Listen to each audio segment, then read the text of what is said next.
चुनाव के लिए दो प्रत्याशी खड़े हुए और दोनों ने 1-1 करोड़ खर्च किया और जीतने पर एक ने 4 करोड़ रुपए कमा लिए 5 साल में और वो उससे उसकी आमदनी थी वो बढ़ गई। तो ये सरपंच का वीडियो है, पंचायती राज स्थानीय चुनाव का आज का वीडियो है। वीडियो को पूरा देखिए, चैनल पर नए तो सब्सक्राइब कीजिए, वीडियो को शेयर कीजिए। राजस्थान पंचायत चुनाव वैसे राजस्थान, बिहार, उत्तर प्रदेश कोई भी राज्य में होता है, लेकिन मैं बात करूंगा राजस्थान राज्य की।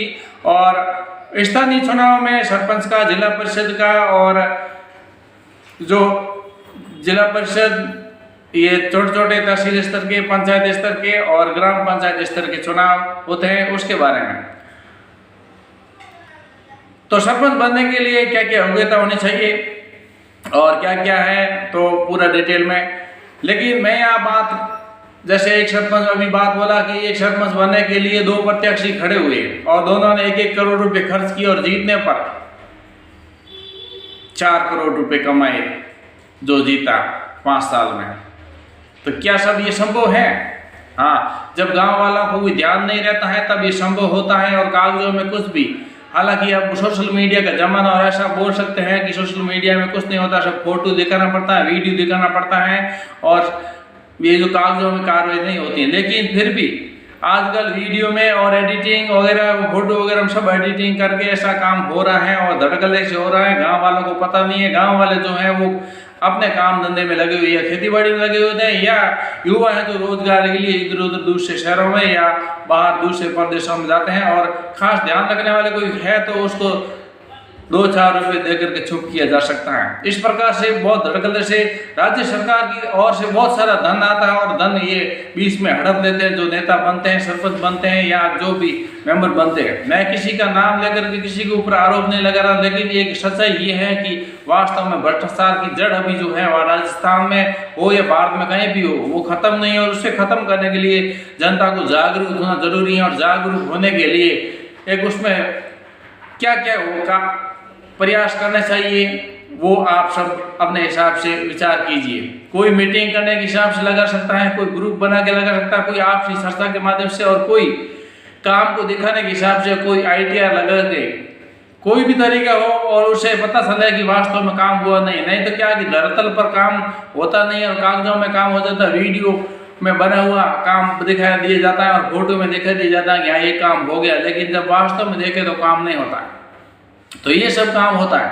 उसके साथ ही मैं बता चाहता हूँ कि इन चुनाव में खड़े होने के लिए क्या क्या होना चाहिए और क्या क्या नहीं होना चाहिए उसके बारे में वो जानकारी मैं देने के लिए कोशिश किया, क्योंकि लोगों को जागरूकता नहीं है और जागरूकता के अभाव में वो कुछ नहीं कर पा रहे हैं।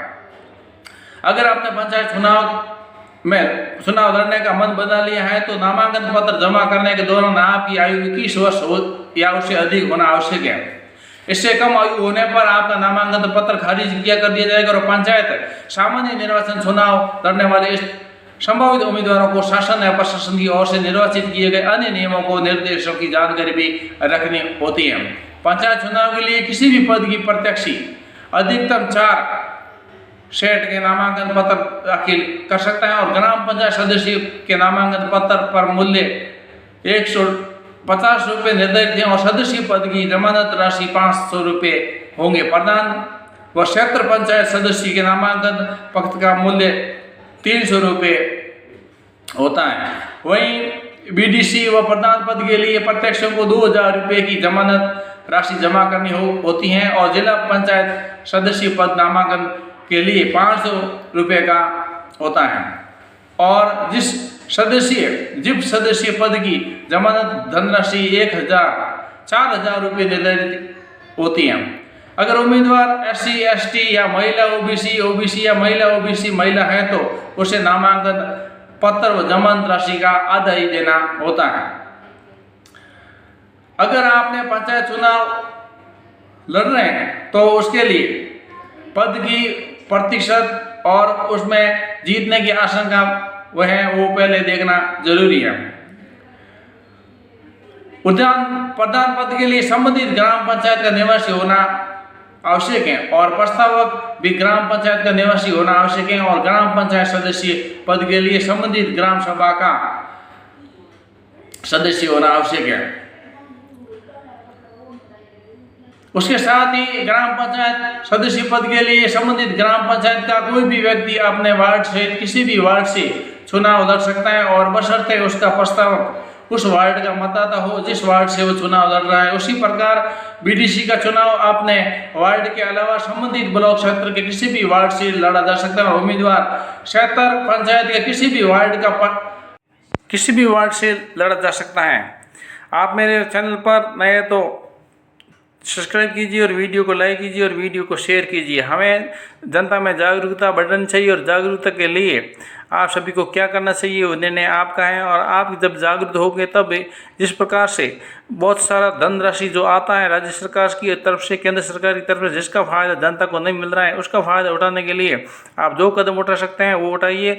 IRT लगा सकते हैं, मीटिंग कर सकते हैं, ग्रुप बना सकते हैं, या हर महीने की मीटिंग और लेखा जोखा जो ग्राम सेवक सरपंच वगैरह से ले सकते हैं। उसके अलावा और गाँव में क्या होना चाहिए वो जिम्मेदारी आपकी, और आपका गाँव आपका विकास आपको उसको ध्यान देना जरूरी है। लापरवाही करेंगे तो ये जो बीच में बैठे रहते हैं वो खा जाते हैं, और उसका जनता को फायदा नहीं मिलता है। और हमारी सरकार, हम यदि जागरूक नहीं होंगे तो इसका फायदा हमें नहीं मिलेगा, बीच में बिचौलिए लेकर के चले जाएंगे।